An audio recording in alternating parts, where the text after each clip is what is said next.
தமிழகம் எங்கும் Max Gold cash for your gold. Max Gold நீங்க தங்க மட்டும் இல்லைங்க, பிளாட்டினம், டைமண்ட், சில்வர், ரூபினி எதை வேணாலும் விற்கலாம். உங்களுக்கான பணம் ரொக்கமா கையிலயோ இல்லைன்னா பேங்க் அக்கௌண்ட்லயோ உடனடியாக செலுத்திடுவாங்க. மார்க்கெட் மதிப்பை விட 100 ரூபாய் ஒரு கிராமுக்கு உங்களுக்கு கூடுதலா கிடைக்கும். தமிழ்நாடு முழுக்க டோர் ஸ்டெப் சர்வீஸும் இவங்க ப்ரொவைட் பண்றாங்க. உங்களுக்கு கோல்ட விற்கணும்னு அதுக்கு ஒரே ஒரு பெஸ்ட் பிளேஸ் மேக்ஸ் கோல்டு தான். கால் 04445454545. வணக்கம். Big topic with Karthik Mayakumar. இப்ப இந்தியா முழுக்க எங்க பார்த்தாலும் துரந்தர வைபு பெருசா போய்கிட்டு இருக்குல்ல. இந்த நேரத்துல உங்களுக்கு சில விஷயங்களை படம் பார்க்க போறதுக்கு முன்னாடி இதை பார்த்தீங்கன்னா தெரிஞ்சுக்கலாம் அப்படின்ற மாதிரி நான் சொல்லி முடிச்சிடறேன் மக்களே.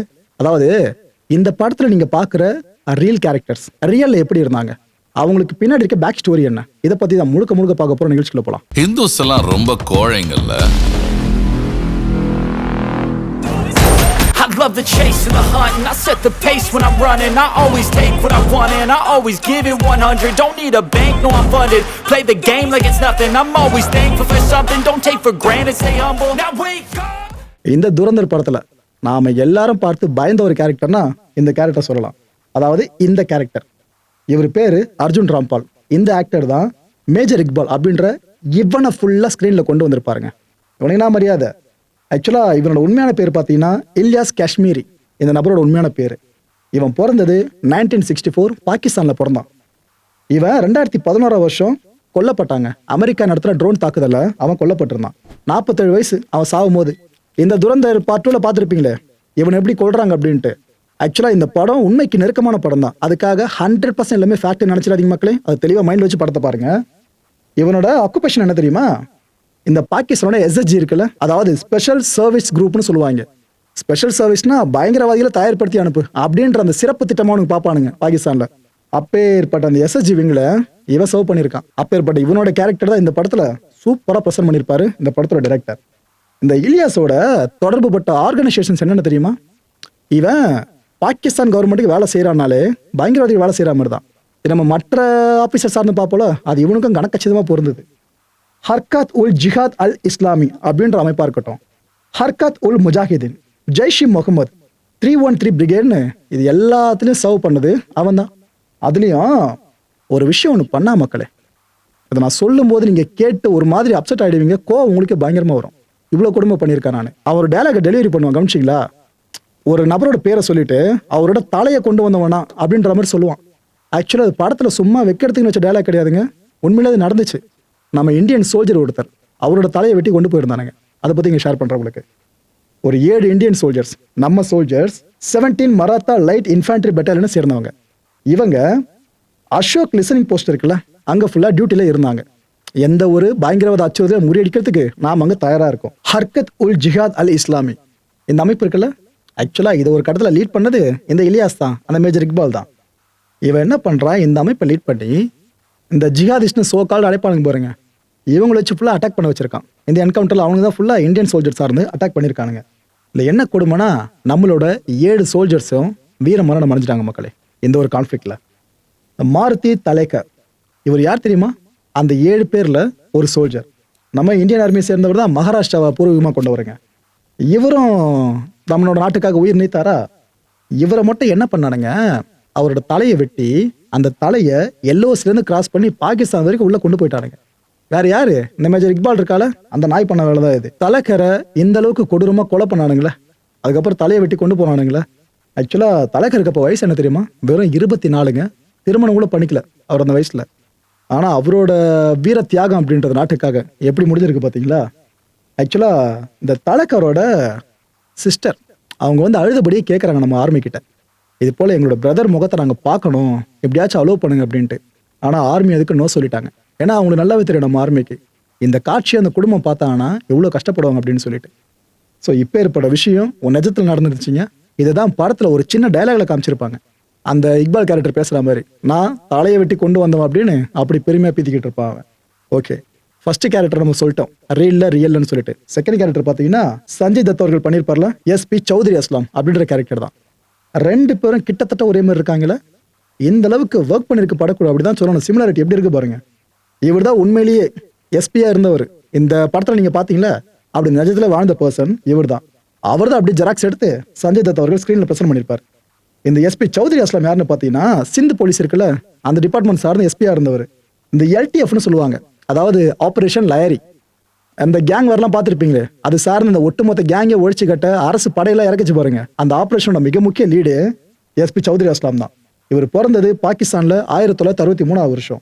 இவர் கொல்லப்பட்டது பார்த்தீங்கன்னா அவரோட 50வது வயசுல கடந்த 2014 வருஷம் இவர் கொல்லப்பட்டிருந்தாரு. அதே பாகிஸ்தான்ல தான். இவரை கொன்னது யார் தெரியுமா? பாகிஸ்தானி தாலிபான்.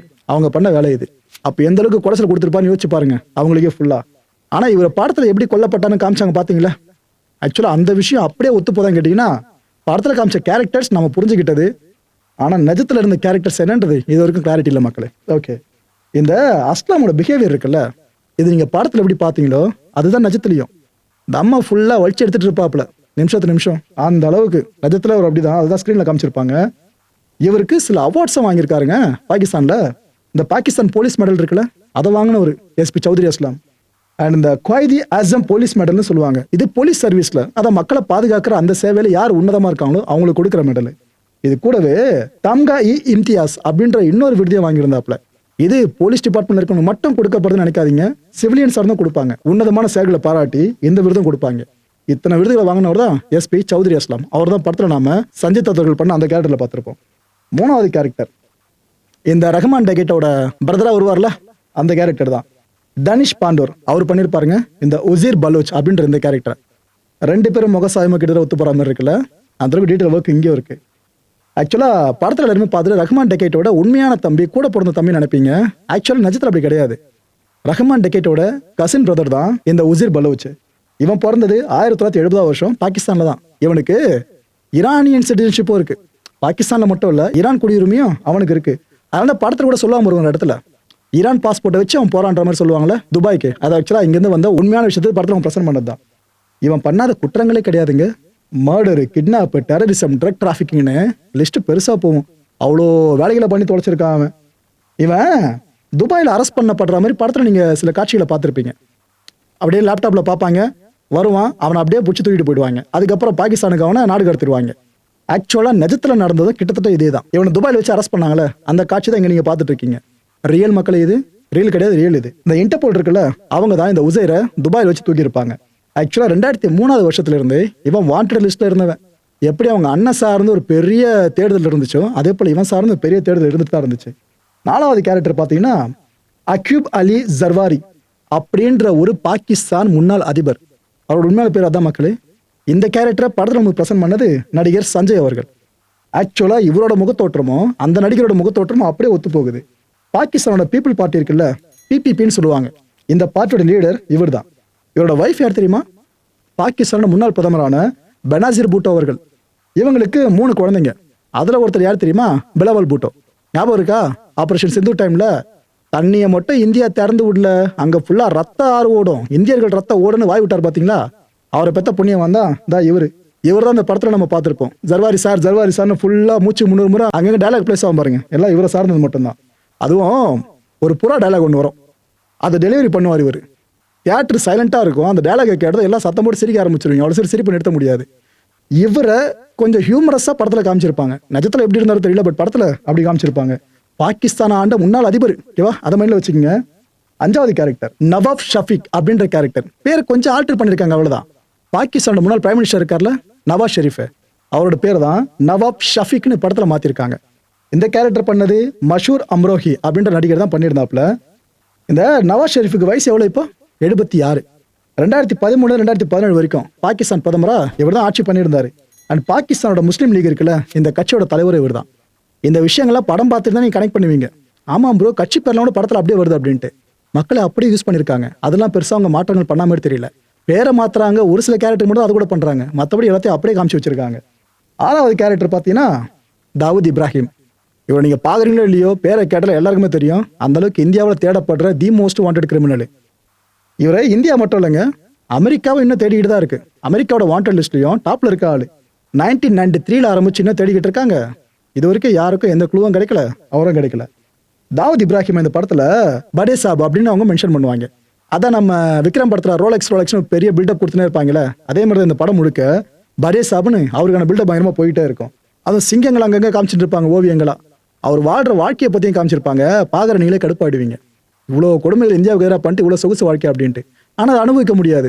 அதுக்கு காரணம் இந்த படத்தில் அவர் ஒரு காமெடி கேரக்டர் தான். பார்த்தீங்கன்னா உங்களுக்கு சர்ப்ரைஸ் நல்லா புரியும். 1976 ஆக்டிவாக இருக்க ஆரம்பிச்சார். யாரு? தாவூத் இப்ராஹிம். இன்னும் ஆக்டிவாக இருக்கிறதா தான் பேச்சு அடிபட்டுக்கிட்டு இருக்கு. ஆனால் போன 2023 வருஷம் நம்ம சேனலில் ஒரு வீடியோ டீட்டெயிலாக போட்டிருந்தோம்.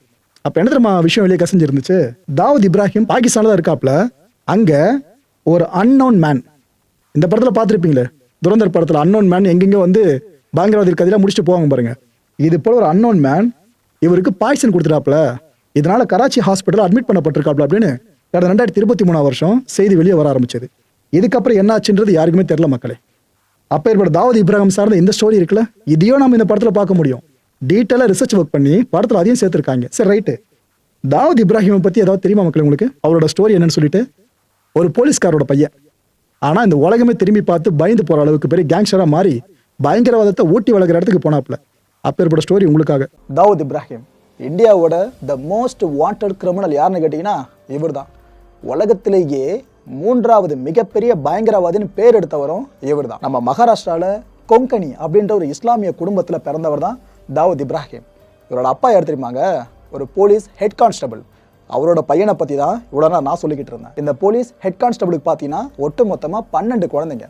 இந்த 12 குழந்தைங்களில் கடைக்குட்டி தான் தாவூத் இப்ராஹிம். அவர் பிறந்தது 1955 வருஷம் டிசம்பர் 26ஆம் தேதி. என்ன தேதி? டிசம்பர் 26. இந்தியாவில் முக்கியமான நாளாக இது எப்பவுமே பார்க்கப்படுறது. அந்த நாளில் தான் இவர் பிறந்திருக்காரு. ஏழைகள் அதிகமாக இருக்கிற மும்பையோட மத்திய பகுதியில் தான் இந்த குடும்பம் இருந்துச்சுங்க. தாவூத்தோட அப்பா இருக்கார்ல, இந்த போலீஸ் ஹெட் கான்ஸ்டபிள், அவர் தினமும் தாவூத் கிட்ட நிறைய போலீஸ் ஸ்டோரிஸாக சொல்லிக்கிட்டே இருப்பாராம். இன்னைக்கு ஸ்டேஷனில் என்ன நடந்துச்சு, இது போல் தீர்க்க முடியாத வழக்குகளை என்ன இருந்துச்சு, அது எப்படி போலீஸ் டிபார்ட்மெண்ட்டில் தீர்த்தாங்க, அது போல் விஷயங்களை சொல்லுவாராம். போலீஸ் கதைன்னு ஒன்று சொல்கிறாங்கன்னா அங்கே திருடனை பற்றியும் கொலைகாரனை பற்றியும் தவிர்க்க முடியாது ஒன்றும் இல்லை, அவங்கள பற்றியும் சொல்லி தானே ஆகணும். இப்போ நாம் நல்லவன்றதை காட்டுறதுக்காக அங்கே பாரு கெட்டவளாக போகிறான் அப்படின்னு சொன்னால் தானே புரியும் பார்க்குறவங்களுக்கு, ஓ இவங்க நல்லவங்கன்னு சொல்லிட்டு. இந்த மாதிரி ஒரு விஷயம் தான் அவங்க அப்பா பண்ணியிருக்காருங்க. அவருக்கு தெரிஞ்சோ தெரியாமையோ இந்த டானுங்களாம் இருக்காங்களே அந்த காலகட்டங்களில் அவங்கள பற்றிலாம் தன்னோட கடைக்குட்டி மகனான தாவூத் கிட்ட அவ்வளோ விஷயங்களை சொல்லியிருக்காரு. தாவூதுக்கு ஆரம்ப கட்டத்தில் போலீஸ் மேலே அவ்வளோ கிரேஸ் இருந்திருக்கு. பெருசான ஒரு போலீஸ் ஆஃபீஸர் ஆகணுன்ற அவ்வளோ ஆசை வந்திருக்கு.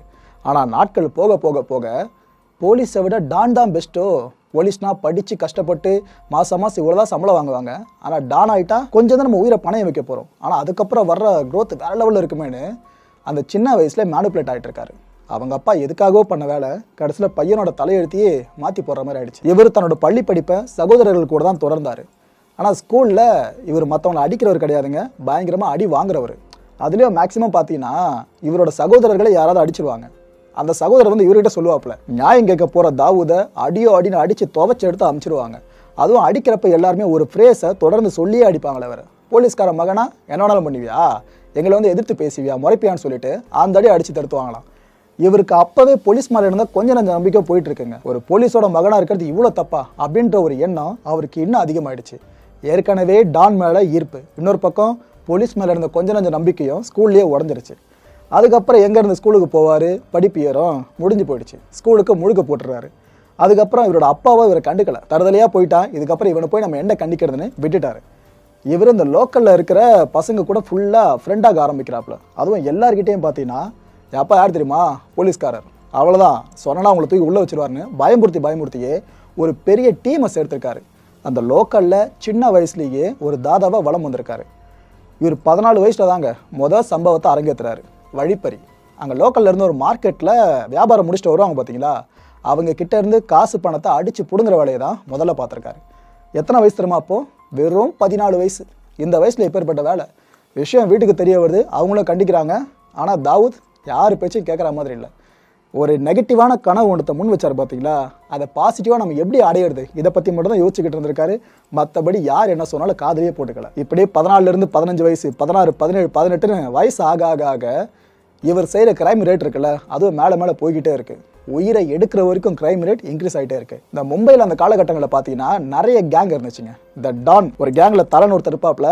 இதே மாதிரி சின்ன சின்ன கேங் இருக்கும், பெரிய கேங் இருக்கும். இவங்களுக்குள்ள அடிக்கடி இந்த கேங் வரலாம் வந்துகிட்டு இருக்கும். மும்பையில் அந்த டைமில் ரொம்ப ஹெவியாக இருந்துச்சு. அப்போ பார்த்தீங்கன்னா 2 கேங் தான் மும்பையில் டாமினன்ட்டு. இந்த 2 கேங்குக்கு அடுத்தபடியாக தான் மற்ற கேங்கெல்லாம் வரணும். அதில் பிரதானமான ஒரு கேங் பார்த்தீங்கன்னா பத்தான் கேங் அப்படின்னு சொல்லுவாங்க. இவங்க ஆப்கானில் இருந்து மும்பைக்கு வந்தவங்க. பிழைப்பு தேடி வந்தவங்க அதுக்கப்புறம் இங்கேயே ஃபுல்லாக டீமை சேர்த்து எந்த அளவுக்கு முடியுமோ அந்த அளவுக்கு இல்லீகல் ஆக்டிவிட்டியில் ஈடுபட ஆரம்பித்தாங்க. ஒரு கடத்தில் மும்பையிலேயே பெரிய டான் கேங்னு வலம் வர ஆரம்பித்தாங்க. இவங்க ஆப்கான்லேருந்து வந்தவங்க அப்படின்றதுனாலேயே இவங்க கேங்கில் ஆப்கானை சேர்ந்த நபர்கள் எண்ணிக்கை ரொம்ப அதிகமாக இருக்கும். இந்த மும்பையில் கரீம்லாலா அப்படின்ற இன்னொரு கேங் ஒன்று இருந்துச்சுங்க. இந்த கரீம்லாலா ரவுடியை பற்றிலாம் கேள்விப்பட்டிருப்பீங்க. ஹிந்தி படங்களில் ஒரு சில கேரக்டர் வரும். ஆக்சுவலாக அந்த கேரக்டர் வச்சது காரணமே உண்மையிலேயே மும்பையில் கரீம்லாலான்னு ஒரு பெரிய தாதா இருந்தாருங்க. இந்த கரீம்லாலா அண்ட் பத்தான் இந்த ரெண்டு கேங்குமே ஒரு உடன்பாட்டுக்கு வராங்க. சரி, நாம் இனிமேல் சேர்ந்து தொழில் பண்ணலாம், தனித்தனியாக இருந்தாலும் அடிச்சுக்கிட்டு சாப்பிடணும், நாம் சேரலாம், எல்லா கேங்கையும் ஓட விடலான்னு சொல்லிட்டு இந்த ரெண்டு கேங்கும் ஒன்றா சேர்ந்து அட்டூழியங்களை கட்டவிழ்த்து விட ஆரம்பிக்குது.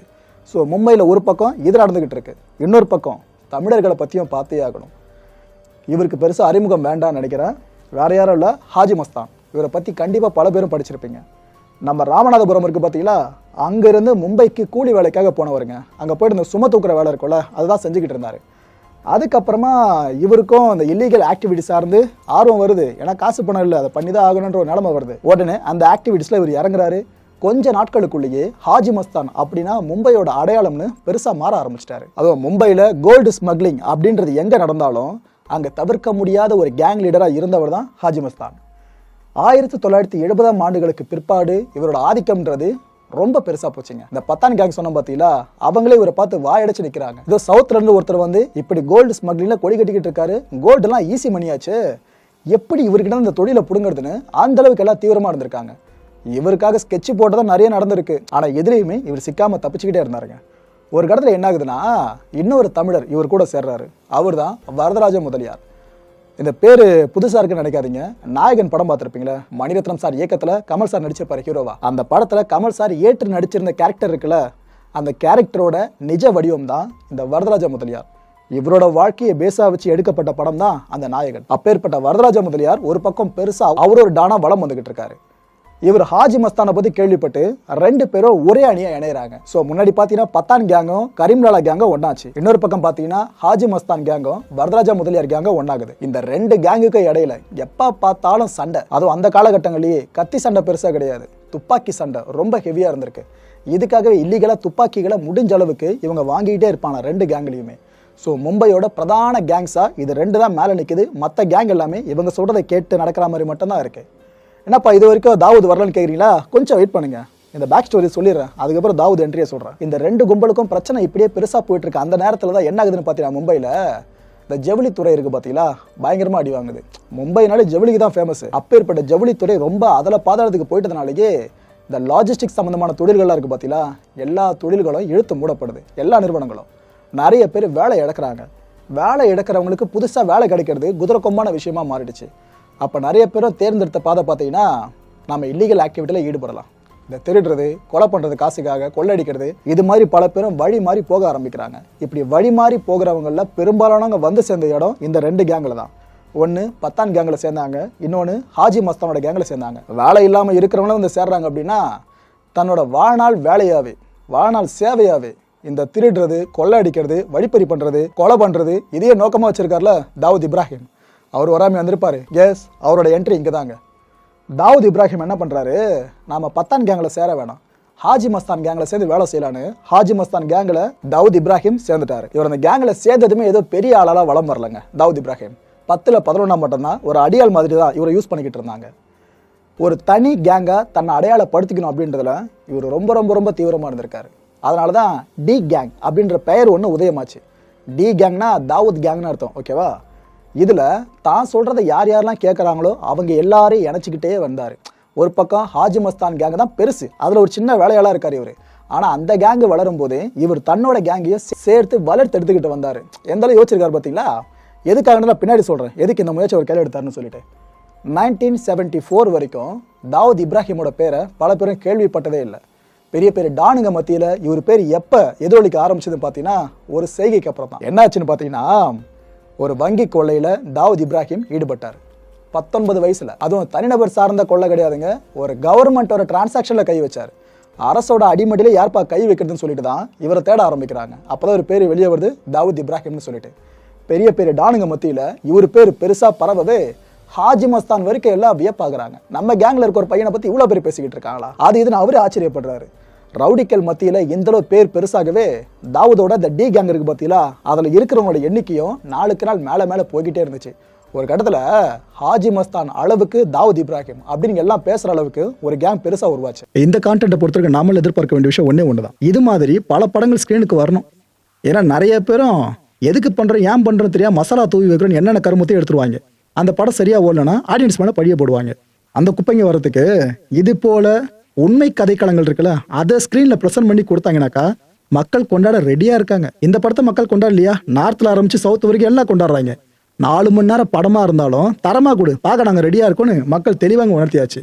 ஸோ மக்களே, இது போல படங்கள் வருதுனாக்கா தாராளமாக கொண்டாட தயாராக இருங்க.